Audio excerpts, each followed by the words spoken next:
Powell to address rate cuts amid shutdown data blackout.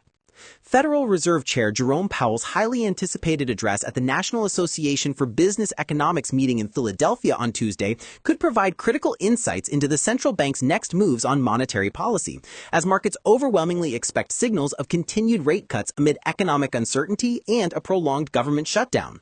Markets bracing for dovish signals.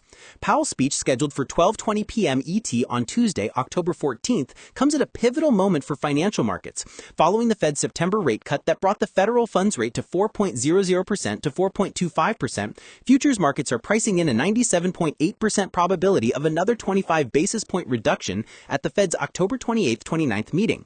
Additionally, markets show an 86% probability that rates will fall to 3.50% to 3.75% by December. The speech carries heightened significance as the ongoing government shutdown has delayed crucial economic data releases, including the September jobs report and consumer price index. According to recently released FOMC minutes from September, most Fed officials see room for additional rate cuts through the remainder of 2025, providing the foundation for market expectations of a dovish tone from Powell. Given the current scarcity of U.S. economic data due to the government shutdown, focus shifts to Powell's NABE address in the Beige Book for insights on policy, noted analysts at Clarity FX.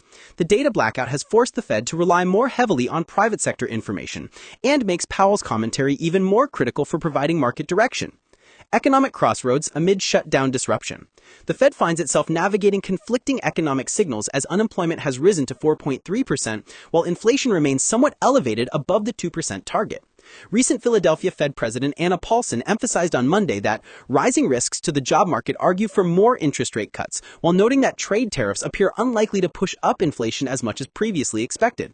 The government shutdown, now in its 13th day, has created additional complications for monetary policy. Treasury Secretary Scott Bessent acknowledged Monday that the shutdown is hitting the economy, while the Bureau of Labor Statistics has been forced to suspend data collection during what should be its crucial reference week for October employment data.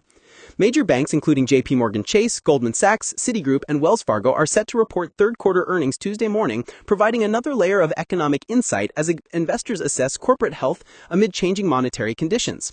Market volatility expected across asset classes.